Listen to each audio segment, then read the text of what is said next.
Ok. Entonces, bueno, la clase pasada hablamos un poco de lo que habíamos hecho hasta ahora en cuanto a los modelos. En el caso siempre de regresión, la idea principal era tratar de conseguir una función f. Hay algo que está pasando aquí con el... ya va un segundo. No sé si el espacio de mi mano. Un segundo. Ok. Tratamos de conseguir una función f que da un x nos dé una posible predicción. Si optimizamos y conseguimos lo mejor posible, recuerden que tratamos de colocar algo por este estilo. ¿Okay? Le colocamos simplemente una notación que nos ayude a entender que estamos, que conseguimos el mejor modelo posible. Y luego recuerden que simplemente para poder calcular el error, hacíamos la predicción menos el valor real, que es lo mismo que escribir f de x menos el valor real. Y siempre utilizábamos la norma 2, ¿ok? De tal manera de eliminar los errores para que no se repiten, y lo hacíamos para todos los casos. Sumábamos entonces acá y aquí simplemente colocamos y bueno, sumamos que también colocamos la suma ya, ¿no? Entonces, ¿qué pasa? El siguiente paso, si se acuerdan en la clase, espero que se acuerden, el video sé que no lo han visto, me disculpan. La idea principal era, primero, sé que estoy tratando de conseguir una función f, pero aquí no tiene nombre. Cuando yo digo acá voy a hacer regresión lineal, básicamente le coloco un nombre y lo que estamos haciendo simplemente es beta traspuesto por x y lo comparamos con el y. Si es el mejor posible, usamos el asterisco o el techo, no importa. Pero aquí ya estamos diciendo que el modelo es lineal. Además, nos dimos cuenta, si queremos resolver el problema para todos los puntos, ¿ok? Vamos a colocar aquí, bueno, vamos a dejar beta traspuesto asumiendo, colocamos beta traspuesto por x. Ok, aquí tenemos que colocarle la i y aquí le colocamos la i. Nos dimos cuenta, bueno, estos modelos, dependiendo de la estructura de x, hay que hacer ciertas cosas. En consecuencia, bueno, por cierto, esto es un error. Si lo quiero colocar con norma, tenemos que colocar acá x por beta. Ok. Eh, entonces, bueno, nos damos cuenta que para ciertas condiciones de x vamos a tener problemas y los modelos no van a ser muy buenos. Y agregamos un término acá controlado por un hiperparámetro que llamamos lambda, en donde le colocamos lambda multiplicado por la norma de beta para tratar de regularizar nuestro modelo. Y este término de regularización, ¿ok? Podemos asumir que es o norma 1 en el caso de lazo o norma 2 si hacemos Rich, o si se acuerdan también podíamos hacer una combinación convexa entre la norma 1 y la norma 2 que se llamaban las redes elásticas y que se lo coloqué en el parcial, ¿ok? Entonces, bueno, hablamos también de que esto tiene algún tipo de restricciones que no nos dejan hacer todo lo que queremos hacer. Entre las que son más importantes es, primero, no necesariamente va a haber una relación lineal. Esto es súper importante entre las X y las Y. Luego, si deseamos múltiples entradas, es posible modificar el algoritmo. Haríamos muchas veces regresión. El tema de hacer muchas veces regresión, que en realidad no lo hablamos mucho en la clase pasada, cuando yo tengo una nube de puntos, ¿no? Y yo hago regresión, la solución, dependiendo del método que usamos, es única. Entonces, si yo quisiera hacer regresión de nuevo, ¿qué tanto podríamos mejorar? Entonces, tendríamos que agregarle restricciones al problema para que la solución me dé otra cosa y luego veo como una de las dos restricciones, pero en realidad no es tan útil eh, o tan sencillo pensar en cómo podemos generalizar esto para múltiples entradas. Y lo último, bueno,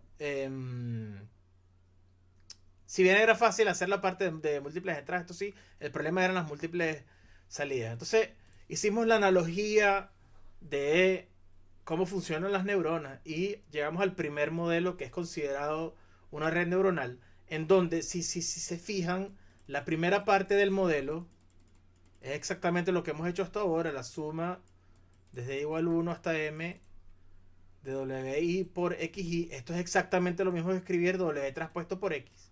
¿Ok? Lo único que agregaron extra fue colocarle aquí una función de decisión o una función que transformaba esto en una decisión, que básicamente lo que hacía era, bueno, si z es mayor o igual a un t, En este caso no tenemos que utilizar z, sino que usamos x, porque le coloqué x como parámetro. Decimos que la salida es un 1 y en caso contrario la salida es 0. Entonces el hecho de que estamos tomando esta decisión nueva, ¿ok? Implica que, bueno, en verdad no estamos haciendo regresión, sino que estamos haciendo otro tipo de cosas, ¿no? Entonces, bueno, ¿qué sucedió después?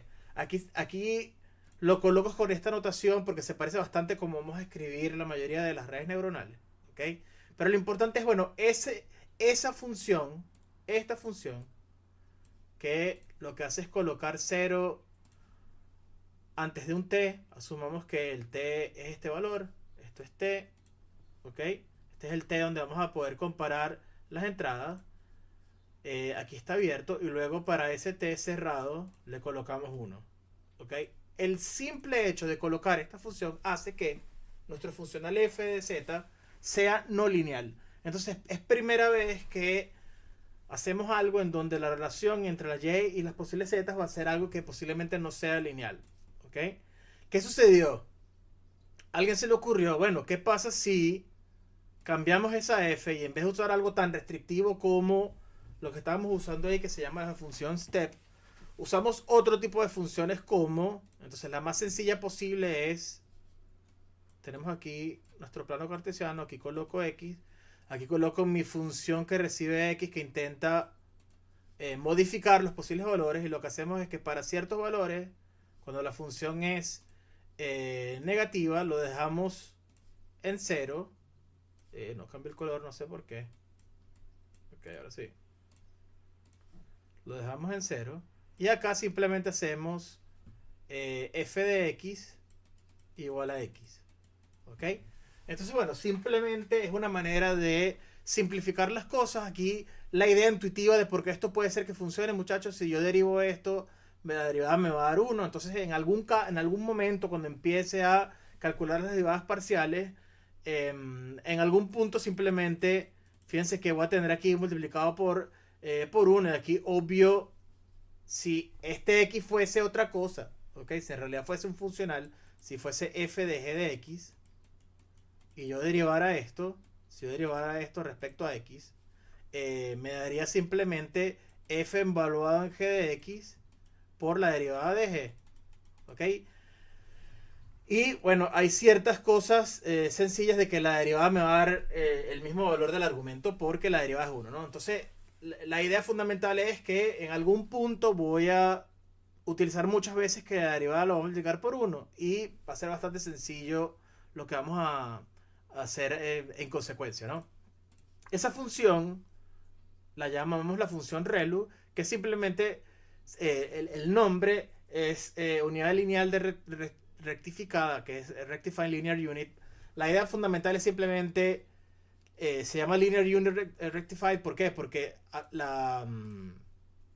el comportamiento lineal lo mantenemos para valores positivos y cuando es negativo simplemente se coloca en 0.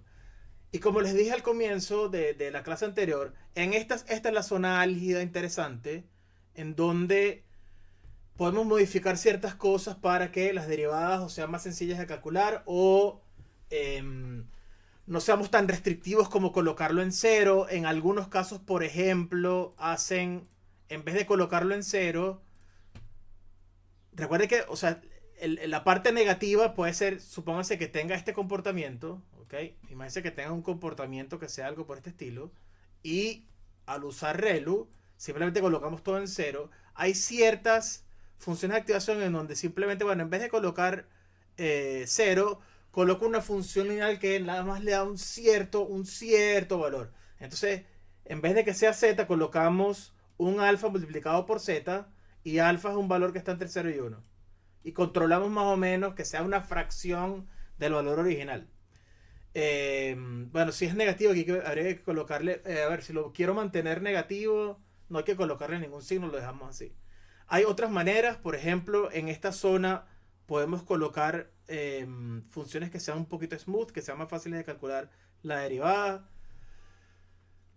En términos prácticos, la más utilizada es la ReLU. ¿Por qué? Y luego vimos el ejemplo de por qué es la más usada. Y la razón principal es que al usar ReLU, con el setup que estábamos haciendo para definir las redes neuronales, es fácil saber la familia de funciones que genera la red neuronal cuando usamos la función de activación ReLU. Entonces, recuerden que la activación es el valor luego de aplicar la función de activación, y la función de activación es simplemente esa función A que recibe los parámetros. Por lo general, no necesariamente siempre va a ser así, pero la regla de dedo, por lo general, ¿ok? Es que vamos a tener muchas combinaciones o composiciones de funciones, de tal manera que vamos a tener, por ejemplo, una función de activación, luego una capa lineal que recibe una X. Imagínense que esta es la primera, esta es la entrada, vamos a ponerle la 0 porque es la primera X, esta es la primera capa, esta es la primera función de activación. La idea de las redes neuronales es hacer muchas composiciones en donde voy alternando funciones bien definidas. Las primeras que vamos a ver son lineales, con funciones de activación. ¿Ok? También hay algo extra que puede suceder luego de las funciones de activación que se llaman, por ejemplo, las capas de regularización como dropout, que vamos a hablar poco a poco para qué sirven. ¿Ok? Curiosamente, por cierto, muchachos, este paper fue rechazado. ¿Ok? El paper de dropout fue rechazado para NIPS, que es una de las de los journals más famosos de Artificial Intelligence, y hoy en día tiene creo que como 60.000 citas. Entonces, bueno, es curioso que muchas veces algunas ideas que son rechazadas porque no, en teoría no son muy buenas, al final funcionan bastante bien. ¿Ok? Luego vamos a ver qué hace Dropout. Es bastante sencillo entender la idea, pero luego vamos a ver qué hace. Entonces, lo que hablamos la clase pasada, ¿ustedes ven esto que está acá? Esto. Sí, Sí, sí, veo, se se ve. ve Se ve Handel. como entrecortado, pero sí. ¿Qué es eso? Es que cuando Ah, tomó la es captura quedó parte el del corte de screenshot. la, Sí, sí, es de el la screenshot. herramienta. Ok, bueno, no importa, le podemos dar eso ahí, ok, es el screenshot, ok. Importante para nosotros y para el contexto de este curso y el siguiente. Cuando las redes neuronales tienen nada más una sola de las capas, recuerden que aquí teníamos capas ocultas, la idea fundamental es que vamos creando neuronas, pero al final, para mí lo más interesante que se lleven de estos cursos es que estos son solamente representación de funciones en donde repito muchas veces cosas similares. Cuando, por ejemplo, la capa lo que hace es agregar. Por cierto, si estuviésemos en discretas 3, cuando yo te. Este tipo de grafos, ¿cómo se llamaría? Bipartito. Bipartito, ¿verdad? Esto es un grafo bipartito. Entonces, hay mucha teoría de grafos que es reutilizada en redes neuronales, y de hecho hay otras cosas que ustedes no ven en la licenciatura lastimosamente que se llaman DAGs, o no sé si lo han visto, que son gráficos dinámicos, grafos directos acíclicos, en donde el flujo de la información, básicamente la idea, imagínense que tengo un grafo en donde el flujo de la información siempre va hacia un lado, por así decirlo, y nunca regresa hacia los nodos originales. Hay muchas maneras de utilizar DAGs, sea en procesamiento, que lo usamos acá para redes neuronales, como en variables aleatorias. Hay muchas maneras de reescribir variables aleatorias como gráficos dinámicos acíclicos. Por ejemplo, si yo dijera que, imagínense que queremos predecir el número de personas que van a llegar a un lugar a comprar tickets de lotería. Entonces tengo la lotería, ¿ok? Y quiero calcular el número de personas que van a llegar al lugar, y yo tengo que calcular, por ejemplo, esto para qué puede ser útil. Puede ser útil para determinar cuántos operarios necesitamos para... Operarios, operadores. Bueno, las personas que tienen que vender los tickets, ¿ok? Y imagínense que pueden trabajar con 5 cada 10 minutos y en promedio vienen 15 personas, necesitaría 3 personas, ¿ok? Entonces, bueno, por ejemplo, ¿cuál es la variable aleatoria que modela el número de personas por unidad de tiempo? Es una variable aleatoria discreta, la vimos en prueba. Empieza por P. La Poisson. La Poisson, ¿verdad? Entonces la Poisson recibe lambda como parámetro, como hiperparámetro. Al final, bueno, las variables aleatorias también reciben hiperparámetros, muchachos. Son simplemente la parte de parametrización de la función de variable aleatoria. En algunos casos se los deben haber dado multiplicando aquí por un t, si están hablando del proceso Poisson. ¿ok? Pero eso en verdad no es tan importante. En el caso de la Poisson, el t tiene que estar fijo, en el sentido, yo puedo contar el número de personas que van a llegar por unidad de tiempo, en cuyo caso tengo que fijar t. Si no lo fijo y quiero contar cuánto tiempo tardan entre cada una de las llegadas, ese tiempo, recuerden que es una exponencial, y el tiempo de la variable aleatoria de la suma de exponenciales es una gamma. No sé si vieron esto en prueba, pero es más o menos la idea del proceso Poisson. ¿Qué sucede, chicos? Fíjense que el lambda, yo pudiese complicar. ¿Entienden todo lo que estoy diciendo aquí, verdad? Sí, profe. Esto no es nada nuevo. Fíjense que yo pudiese complicarlo y decir, ok, es cierto que el número de personas que llegan a la empresa sigue un proceso Poisson, pero en verdad lambda puede ser que tenga una variable aleatoria. Y la variable aleatoria puede ser que sea uniforme de un valor A a un valor B, dependiendo de la hora. Entonces, la cantidad de gente que va, yo la puedo discretizar dependiendo de las horas y digo, bueno, quizás cambia la variable aleatoria dependiendo de las horas. Bueno, creo que el uniforme no tiene mucho sentido. Vamos a colocar aquí una, una normal, ¿ok? Con media 0. Bueno, en verdad tiene que ser la media positiva. Vamos a colocarle una media qué sé yo, 5, desviación estándar, sigma cuadro, no importa cuál es la desviación estándar. Y aquí podemos decir, bueno, en verdad no puede ser una normal. ¿Por qué? Porque la normal me puede aceptar valores negativos. En consecuencia tengo que usar la normal que se llama truncada. Y aquí le coloco una T de truncada. Entonces uno puede ir complicando el análisis del proceso tanto como uno quisiera. Entonces para poder representar esto, uno diría, bueno, X sigue una Poisson de parámetro lambda, pero lambda sigue una normal, ¿ok? De parámetro 5, sigma. Y luego yo digo, bueno, en verdad sigma, aquí pongo, sigma sigue una distribución uniforme de parámetro lo que sea. Y uno puede ir formando acá un grafo en el sentido directo, porque para yo poder formar la X necesito lambda, para poder formar lambda necesito sigma, para poder formar sigma necesito los parámetros que estén acá. Y en algún punto la variable aleatoria que está al comienzo, ¿ok? Acá, bueno, puedo rayar lastimosamente. Bueno, puedo seleccionar, creo que sí. Ok. La primera variable aleatoria, no importa cuál sea, ¿ok? No importa cuál sea la primera. Aquí va a haber una variable aleatoria, vamos a llamarla alfa. Aquí sí colocamos la suposición de estos son los valores poblacionales que yo creo que debería tener y empiezo a hacer todo mi análisis a partir de esta suposición.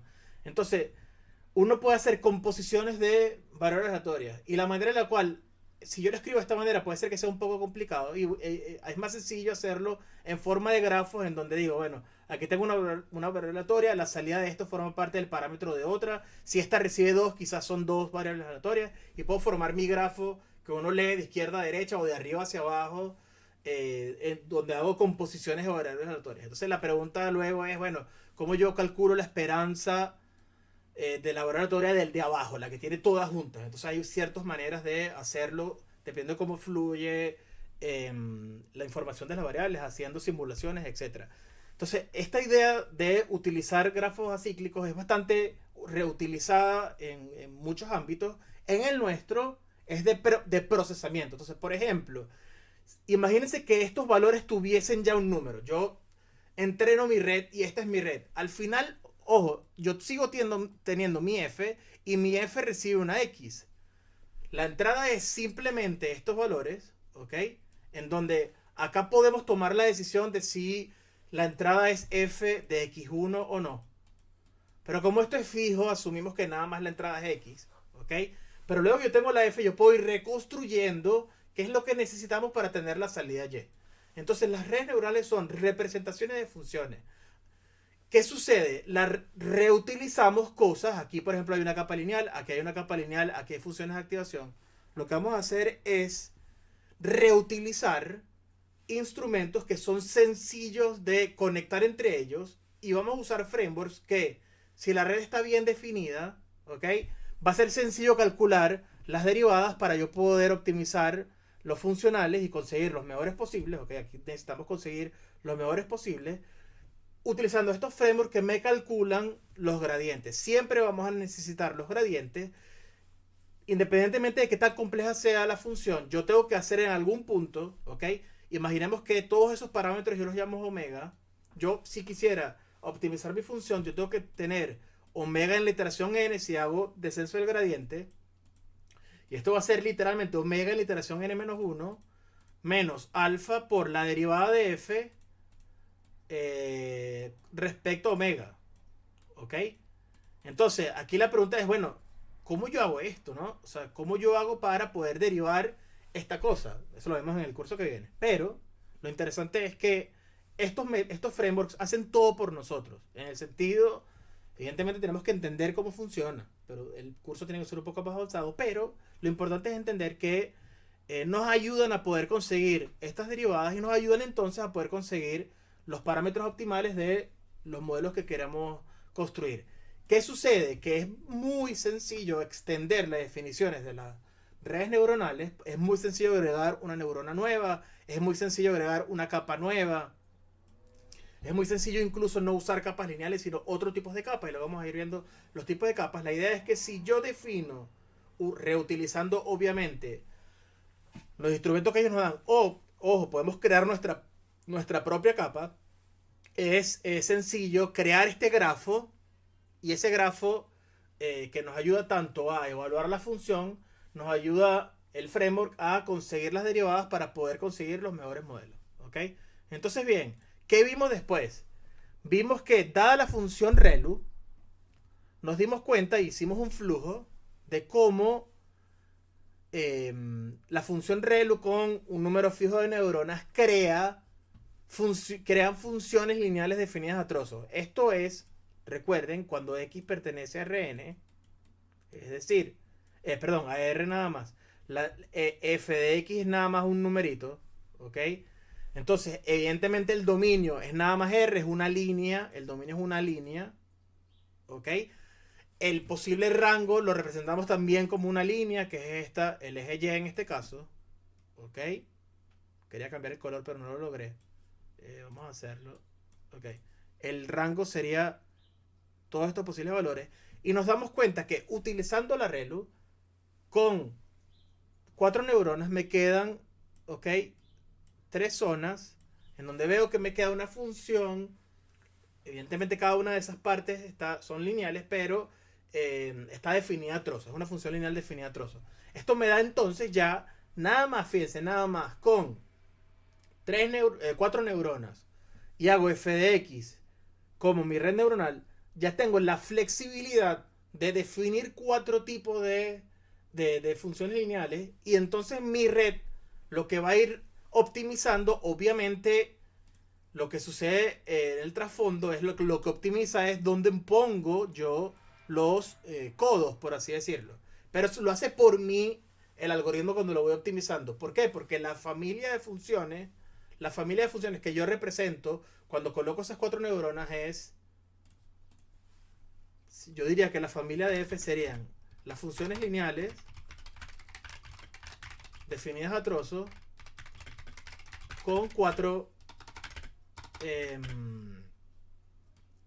zonas lineales, por así decirlo. ¿Okay? ¿Por qué no puedo escribir? Okay.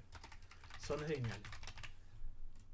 Entonces la pregunta es, ok, si tengo esta flexibilidad, la siguiente pregunta es, ¿qué pasa si yo incremento arbitrariamente las neuronas? Yo les estoy diciendo a ustedes que es muy fácil hacerlo, dado que tengo un software que hace las derivadas por mí. Yo quiero incrementar esto a n. ¿Qué sucede? Entonces, lo que sucede, lo vimos al final de la clase. Y lo que sucede prácticamente es que a mayor cantidad de regiones, la aproximación parece ser mucho mejor. Y es tan buena, ¿ok? Que se puede demostrar, eso se llama el teorema de aproximación universal, se puede demostrar que yo puedo, y la parte del teorema lo vimos al final, ¿ok? Que uno puede, lo escribimos, vamos a volver a escribirlo, lo volvemos a leer. La manera en la cual representamos la red es simplemente escribir, ¿ok? El sesgo. Hay 2 variables que identifican el sesgo, una para omega y una para tita. Y luego tengo las funciones de activación, si se acuerdan, que son las A's. Y luego tengo 2 tipos de parámetros lineales que están multiplicando a las entradas, que son tita y este phi. La representación visual simplemente es ¿ok? Algo por este estilo, en donde colocamos aquí, evidentemente, las titas y aquí colocamos la FIS. Y luego aquí aplicamos HD1 es igual a la función de activación evaluada en tita por x más tita 0. ¿Ok? Y luego tenemos que colocarle cada uno de los subíndices y colocaríamos 1 y 1. ¿Ok? Y aquí tengo que colocarle 0. Entonces, si yo aumento de tanto como yo quisiera, se puede mostrar lo siguiente. Entonces leemos otra vez. ¿Ok? Con suficientes unidades ocultas, cuando digo suficientes unidades ocultas, es decir, yo puedo manipular el valor de D tanto como uno quisiera. ¿Ok? Una red neuronal superficial puede describir, y fíjense tan importante es que es cualquier función continua en un subconjunto compacto. Esta es la única limitación que no es burda en el sentido, es bastante importante, es decir, existe esa función que aproxima exactamente a la función original, pero tengo que fijar el dominio, ¿ok?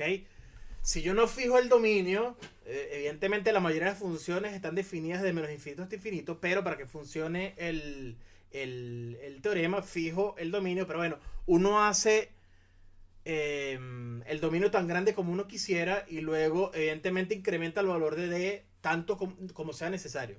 Pero si tenemos el subconjunto compacto, fíjense que uno puede tener con precisión arbitraria, significa que la norma de la F que yo quiero aproximar menos las que yo puedo conseguir, ¿ok? Esto es menor a una precisión arbitraria de epsilon y existe siempre un D tan grande como uno quisiera, tal que esto es cierto. Esto es lo único que me dice, recuerden que lo dije en la clase, es que esta función existe.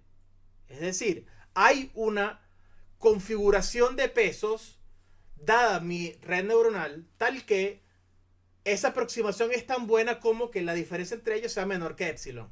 Ahora bien, nuestros algoritmos no certifican que vamos a llegar a esa F, pero llegamos a una F bastante buena, como que la aproximación posiblemente, en vez de que la distancia sea epsilon, quizás es, qué sé yo, 2 epsilon. Entonces, bueno, hay que hacer análisis que en estadística se llaman análisis de convergencia.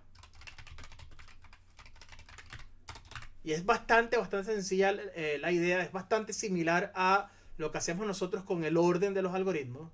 ¿Ok? Recuerden que cuando trabajamos con órdenes de algoritmos tenemos más o menos normalmente tres maneras de verlo, que es el mejor caso, el peor caso y el caso averaje. ¿Ok? En este caso, este es el mejor caso.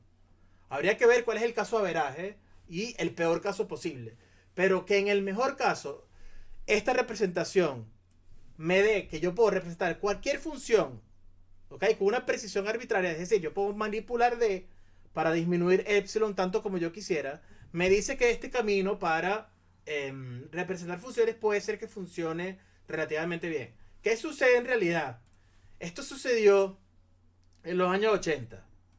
¿Y qué pasó? Algo que está pasando hoy en día. Hubo un influx, una parte de inversión de los gobiernos, sobre todo el americano y en Europa, en el tema de inteligencia artificial y de redes neuronales, y al final lo que hubo fue lo que se llama hoy en día los inviernos de AI. Eso es que a pesar de toda la inversión que hubo, la retribución de dinero no fue acorde a la inversión por ciertas limitaciones. En ese momento, ¿cuál creen ustedes que era la limitación, chicos? No había suficiente potencia computacional o de procesamiento. Potencia era una, potencia computacional. La otra eran datos. Sí, almacenamiento era muy caro en ese momento.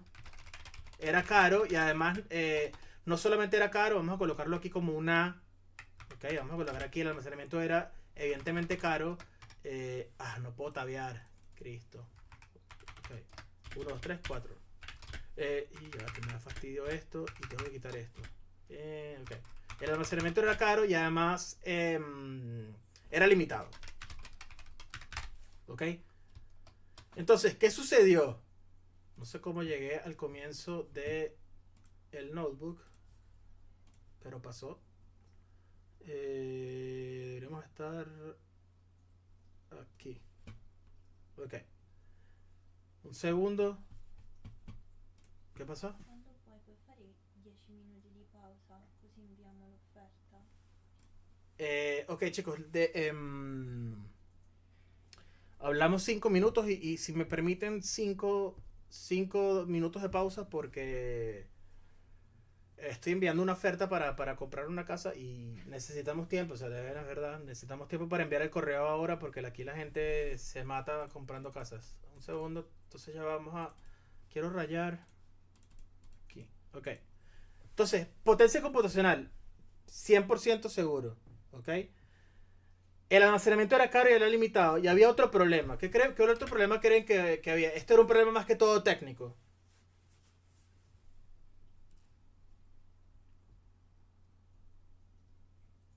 La potencia computacional la necesito para hacer este problema. Para resolver este problema, por así decirlo. Lo he mencionado algunas veces. Lo mencioné en esta clase.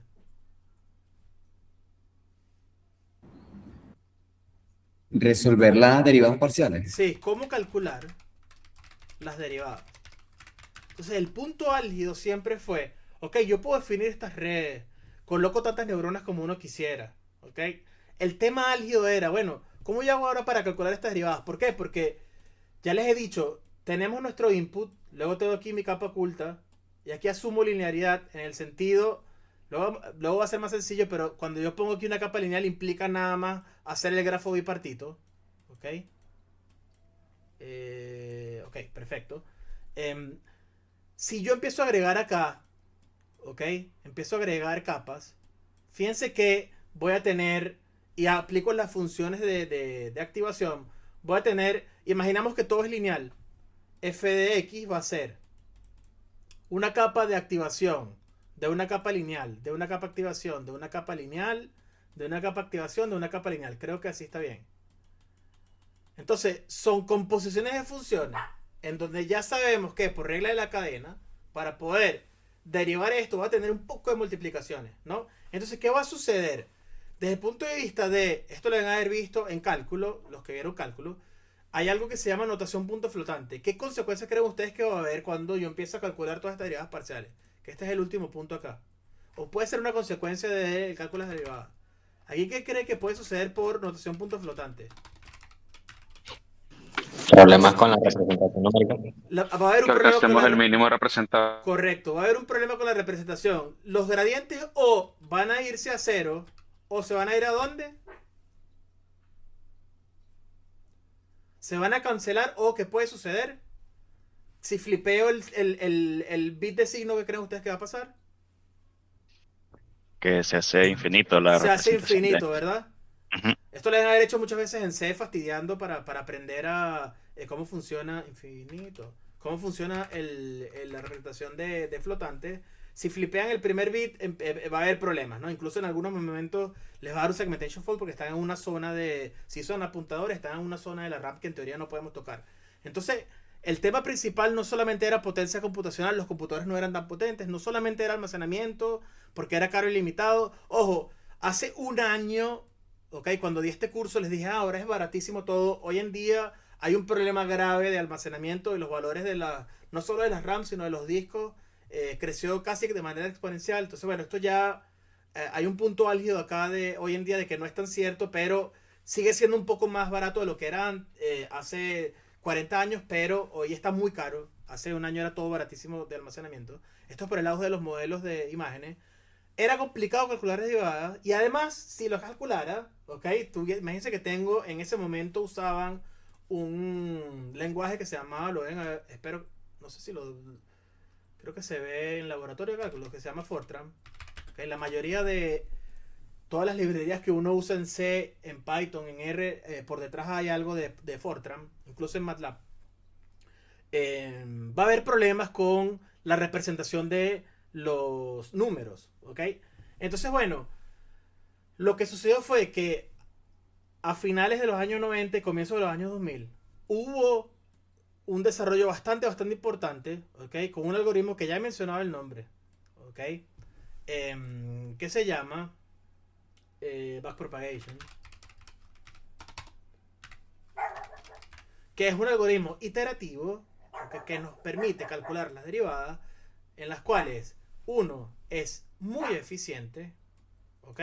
No se almacena tanto en memoria, me permite calcular las derivadas. ¿Por qué? Porque no sucede este problema en donde el cálculo de las derivadas se cancelan y van a cero o se van a infinito por problemas de representación.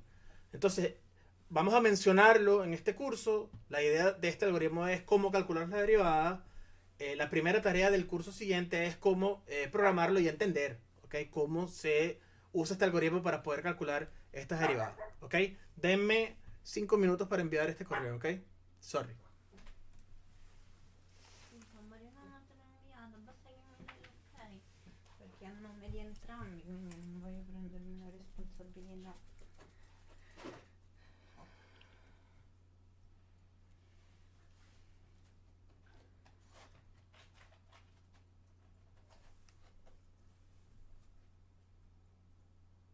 Esto es normal. Sì, perché praticamente sono le clausole che devi mettere, se no paghi il 10% e lo perdi. Ok. Se vuoi passare un attimo al cloud, io l'ho fatto con ChatGPT. Ce la puoi fare? Sí, pero no...